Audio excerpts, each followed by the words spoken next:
Hello everyone, welcome to Hindi voice. Guy de Maupassant, France के सबसे महान कथाकार की कहानी। Madam Baptiste. मैं जब लुबे स्टेशन के वेटिंग रूम में घुसा तो सबसे पहला काम ये किया कि वहाँ घड़ी को देखा। मतलब पेरिस एक्सप्रेस के लिए मुझे 2 घंटे 20 मिनट इंतज़ार करना होगा। अचानक मुझे थकान सी लगने लगी, जैसे मैं 20 मील पैदल चलकर आया हूँ। फिर मैंने इधर उधर नज़र दौड़ाई, जैसे स्टेशन की दीवारों पर मुझे समय बिताने का कोई जरिया मिल जाएगा। हार कर मैं फिर से बाहर निकल गया और स्टेशन गेट के बाहर रुककर अपने दिमाग को टटोलने लगा कि कुछ करने को मिल जाए। वहाँ की सड़क एक तरह से एक छायादार मार्ग ही था, जिसके किनारे बबूल के पेड़ लगे थे। ये मार्ग छोटे बड़े आकार के और अलग अलग ढंग से बने मकानों की 2 कतारों के बीच चला गया था। ये ऐसे मकान थे जो छोटे कस्बों में ही देखने को मिलते हैं। सड़क एक हल्की सी पहाड़ी पर चली गई थी, जिसके छोर पर कुछ पेड़ थे, मानो ये एक पार्क में जाकर खत्म होती हो। जब तब कोई बिल्ली सड़क पार करती और होशियारी से गटरों पर से कूद जाती थी। पिल्ला हर एक पेड़ को सूंघता और रसोई घरों से बचे खुचे टुकड़े झपटने की फिराक में था। लेकिन इंसान मुझे एक भी नहीं दिखाई पड़ा। मैं बेचैन और हताश हो गया। अब मैं क्या करता? मैं अभी उसी विकल्प के बारे में सोच ही रहा था कि रेलवे स्टेशन के उस छोटे से कैफ़े में जाऊं, जहां बैठकर मुझे बेहद अरुचिकर बियर पीनी पड़ेगी और एक नहीं पढ़ा जा सकने वाला अखबार पढ़ना पड़ेगा। तभी मुझे एक शव यात्रा दिखाई दी, जो एक बगल की गली से निकलकर उस मार्ग पर आई जहां मैं खड़ा था, और शव गाड़ी देखकर मुझे राहत मिली। इससे कम से कम 10 मिनट के लिए तो मेरे पास कुछ करने को होगा ही। लेकिन अचानक मेरी जिज्ञासा जागी। लाश के पीछे 8 सज्जन थे, जिनमें से एक तो रो रहा था, जबकि बाकी आपस में बतियाते जा रहे थे। उनके साथ कोई पुरोहित नहीं था, जिससे मैंने अपने मन में कहा, यह एक गैर धार्मिक अंतिम संस्कार है। फिर मैंने सोचा कि लुबे जैसे कस्बे में धार्मिक विचारों का त्याग करके सोचने वाले कम से कम 100 स्वतंत्र चिंतक तो होंगे ही, जो अपने आप को दिखा सकते थे। तो फिर ये क्या हो सकता था? शव यात्रा जिस रफ्तार से जा रही थी, उससे तो यही साबित होता था कि लाश को बिना किसी संस्कार के दफनाया जाना था। इसीलिए उसमें धर्म का कोई दखल नहीं होना था। जिज्ञासा में भरकर मैं बड़े पेचीदा अनुमान लगाने लगा, और जब शव गाड़ी मेरे पास से निकली तो मेरे मन में एक अजीब ख्याल आया कि मैं भी उन 8 सज्जनों के साथ उसके पीछे चलूं। उससे मेरा कम से कम 1 घंटा तो निकल ही जाता। इसीलिए मैं भी उदास चेहरा लिए उनके साथ साथ चलने लगा। ये देखकर सबसे पीछे चल रहे 2 सज्जन चकित होकर पीछे घूमे और फिर धीमे धीमे एक दूसरे से कुछ कहने लगे। बेशक वे एक दूसरे से यही पूछ रहे थे कि क्या मैं इस कस्बे का रहने वाला हूँ। फिर उन्होंने अपने आगे चल रहे 2 सज्जनों से पता किया और वे भी मुझे घूरने लगे। वे जिस तरह से मुझ पर गौर कर रहे थे, उससे मैं नाराज़ हो गया और इस बात को खत्म करने के इरादे से मैं उनके पास पहुंचा और उन्हें झुककर अभिवादन करने के बाद कहा, माफ़ करें जनाब, आपकी बातचीत में दखल देने के लिए, लेकिन मैं तो सिविल फ्यूनरल देखकर पीछे पीछे चलाया। हालांकि मैं तो ये भी नहीं जानता कि ये मृतक सज्जन कौन है जिनके साथ आप चल रहे हैं। सज्जन नहीं, महिला है, उनमें से एक ने कहा। सुनकर मुझे बहुत ताज्जुब हुआ और मैंने पूछा, लेकिन ये तो सिविल फ्यूनरल है ना, क्यों? तब दूसरे सज्जन ने, जो मुझे सब कुछ बताना चाहता था, मुझसे कहा, है भी और नहीं भी। पादरियों ने हमें चर्च का इस्तेमाल करने को मना कर दिया है। ये सुनकर आश्चर्य से मेरे मुंह से आह निकल गई। मेरी समझ में कुछ नहीं आया, लेकिन मुझ पर उपकार करने के उत्सुक मेरे उस पड़ोसी ने आगे कहा, ये ज़रा लंबी कहानी है। इस जवान औरत ने खुदकुशी कर ली थी और यही वजह है कि उसे किसी धार्मिक संस्कार के साथ दफनाया नहीं जा सकता। जो शरीफ आदमी सबसे आगे चल रहा है और रो रहा है, वो उसका पति है। मैंने थोड़ा हिचकिचाते हुए जवाब दिया, आपकी बात से मुझे बहुत ज़्यादा ताज्जुब हो रहा है और दिलचस्पी भी। अगर मैं आपसे इस पूरे मामले की तफसील जानना चाहूँ तो मेरी नामाकुली तो नहीं होगी? अगर मैं आपको परेशान कर रहा हूँ तो सोच लीजिए कि मैंने आपसे इस बारे में कुछ नहीं कहा। उस शरीफ आदमी ने ऐसे मेरा हाथ पकड़ लिया जैसे हम एक दूसरे से परिचित हो। बिल्कुल नहीं, बिल्कुल नहीं। आइए दूसरों से थोड़ा पीछे रुक लेते हैं, मैं आपको इस बारे में बताऊंगा। हालांकि बड़ी दुख भरी कहानी है ये। कब्रिस्तान पहुंचने से पहले हमारे पास काफ़ी वक्त है, क्योंकि वह वहाँ है जहाँ वे पेड़ दिखाई दे रहे हैं और इस पहाड़ी पर चढ़ने में थोड़ी मुश्किल भी होगी, उसने कहा। फिर शुरू किया। ये जवान औरत मैडम पॉल आमो पड़ोस के एक रईस व्यापारी फोंटानेल महोदय की बेटी थी। जब वह 11 साल की छोटी बच्ची ही थी, तब उसके साथ एक भयंकर हादसा हुआ। एक नौकर ने उसके साथ गलत काम कर दिया। वो तो जैसे मर ही गई, और उस आदमी ने जितने वहशीपन से ये काम किया था, उससे उसकी करतूत का पता चल गया। एक ज़बरदस्त आपराधिक मामला दर्ज हुआ और ये साबित हो गया कि उस वहशी ने 3 महीनों तक उस मासूम को अपनी हवस का शिकार बनाया था। तब उसे उम्र कैद की सज़ा सुनाई गई। नन्ही लड़की अपनी बेइज्जती का कलंक लेकर बड़ी हुई। वह अलग थलग पड़ गई थी। उसका कोई साथी नहीं था और बड़े लोग भी उसे चूमने से बचते थे, क्योंकि वे सोचते थे कि अगर उन्होंने उसके माथे को चूमा तो उनके होठ गंदे हो जाएंगे। वो एक तरह की दैत्य बन गई, पूरे कस्बे के लिए घटना बन गई। लोग धीमे से एक दूसरे से कहते, नन्ही फोंटानेल को जानते हो तुम? जब वह सड़कों पर निकलती तो सब उससे मुंह फेर लेते। उसके माँ बाप उसके लिए कोई आया भी नहीं रख पाए कि वह उसे घुमाने बाहर ले जाती। दूसरे नौकर उससे दूर दूर रहते, जैसे उसके पास आने से उन पर जहर चढ़ जाएगा।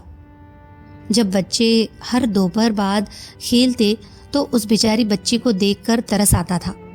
वो चुपचाप अपने में सिमटी अपनी नौकरानी के पास खड़ी खड़ी दूसरे बच्चों को मज़े करते देखती रहती थी।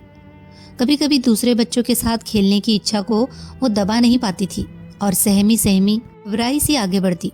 चोर कदमों से किसी टोली से जा मिलती थी, जैसे अपनी बदनामी के बारे में वह सचेत हो। तभी एकदम से माएँ, चाचियाँ, ताइयाँ और आये दौड़ती हुई आ जाती और उनकी देखरेख में दिए गए बच्चों को हाथ पकड़ पकड़ कर जंगलियों की तरह खींचती वहां से ले जाती थी। नन्ही फोंटानेल अकेली अभागी रह जाती।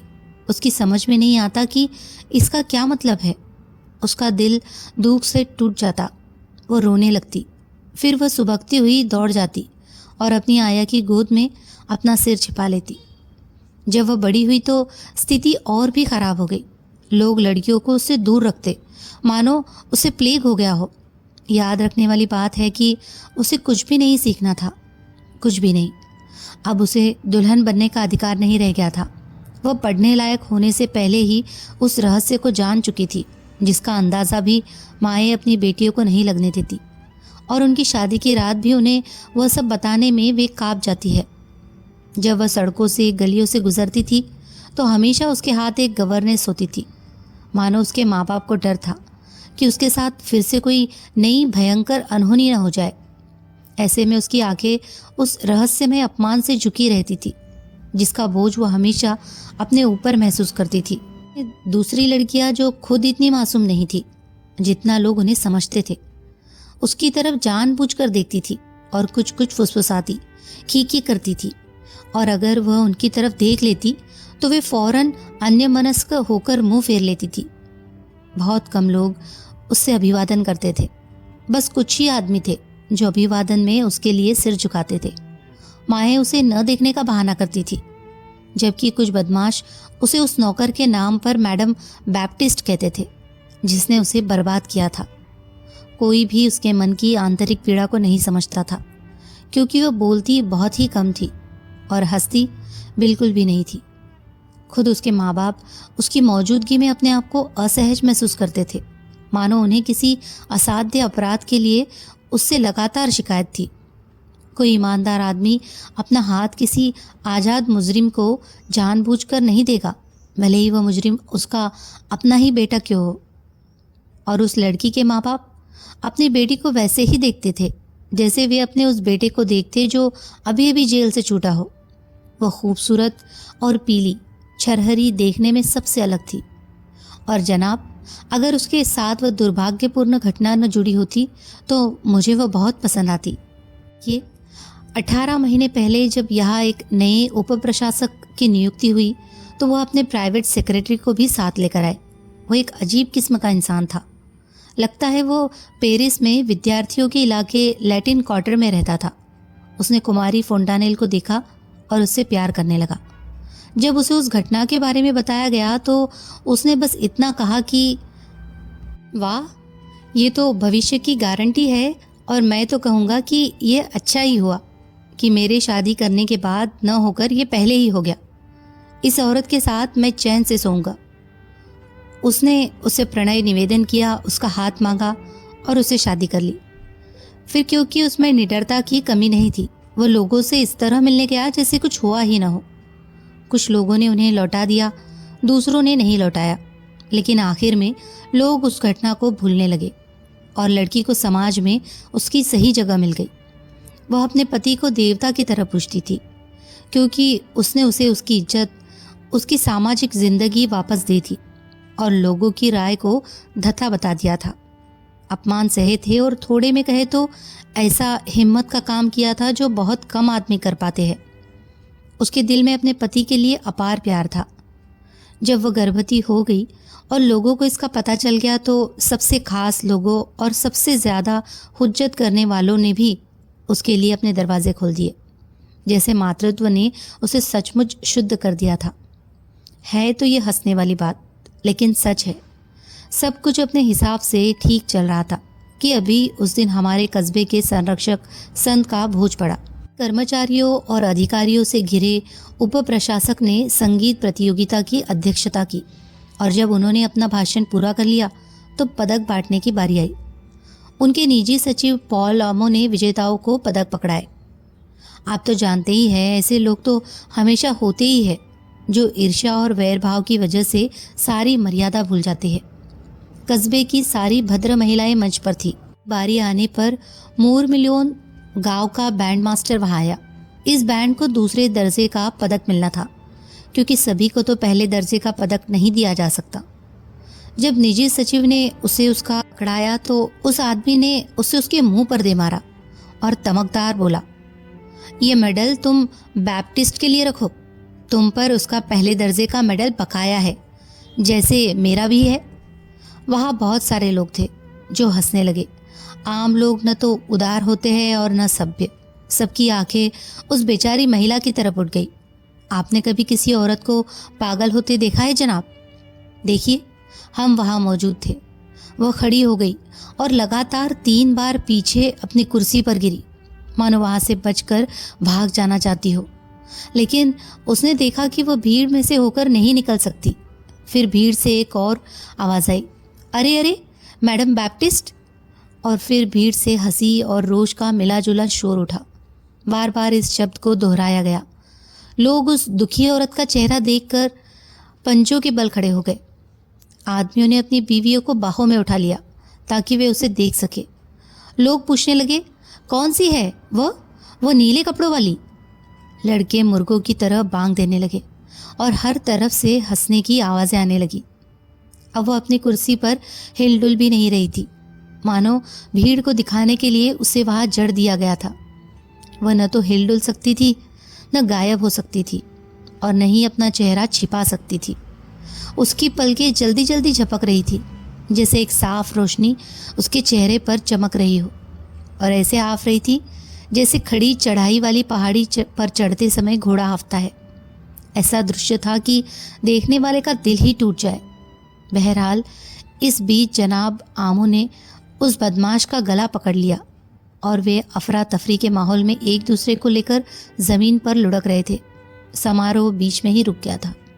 1 घंटे बाद जब आमो और उसकी पत्नी घर लौट रहे थे तो वो जवान औरत, जो उसकी बेइज्जती के बाद से एक शब्द नहीं बोली थी और जो ऐसे काँप रही थी जैसे उसकी तमाम नसें स्प्रिंग से हिला दी गई थी, वह जवान औरत अचानक उछलकर पुल की दीवार पर चढ़ गई और इससे पहले कि उसका पति उसे रोक पाता वह नदी में कूद गई।